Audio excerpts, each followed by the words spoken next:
Drama serial बस तेरा साथ होगी अगली किस्त में हम देखेंगे कि अंसा का भाई उसकी फीस देने से इनकार कर देता है।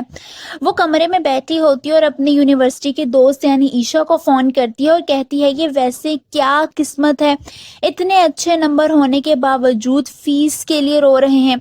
उधर देखो अनस मुश्तबा को अपनी कामयाबी कैसे मना रहा होगा।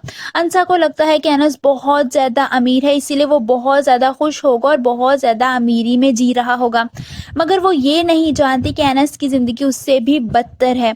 वहीं शहरीन अनस को एक बार फिर जलील करते हुए कहती है कि तुमने कौन सा झंडे गाड़ लेने हैं इतना पढ़ लिख कर, तुम कोई हुनर सीख लो ना, क्या कहते हैं वेल्डिंग का या प्लम्बिंग का।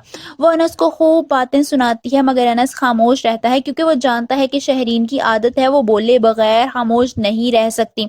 वहीं अनस के दादा की बहुत ज़्यादा तबीयत ख़राब हो जाती है, वो बहुत ज़्यादा डर जाता है क्योंकि इस घर में सिर्फ और सिर्फ उसके दादा ही उसका सहारा होते हैं।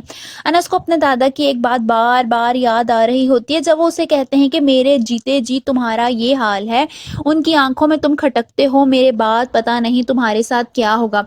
और ये सच भी होता है। शाजिया बेगम और मुरसलीन को अनस एक आंख नहीं भाता, उनका बस नहीं चलता कि वो अनस को कब घर से बाहर निकाल दें। वहीं अंसा यूनिवर्सिटी में अपनी दोस्त के साथ बैठी होती है। वो बहुत ज़्यादा हंसमुख लड़की होती है और बहुत ज़्यादा मस्बत होती है। वो मुस्कुराते हुए अपनी दोस्त अनीशा से कहती है कि अपना एक ही असूल है कि किसी का हक छीनो नहीं और अपना हक छोड़ो नहीं। वहीं अमरीन बेगम जो कि अनस की फुप्पो होती हैं, अनस की फ़ीस का सारा खर्चा उन्होंने उठाया होता है। वो अपने भाई को फ़ोन करती हैं और कहती हैं कि अनस अपनी फुप्पो के पैसे हलाल करने पर इतना ज़्यादा शर्मिंदा है और शायान अपने बाप के पैसे उसकी कमाई हराम कर रहा है, वो फेल हो गया है। ये बात जब शायान को पता चलती है कि अनस के इतने अच्छे नंबर आए हैं और वो फेल हो गया है, उसे बहुत ज़्यादा गुस्सा आने लगता है।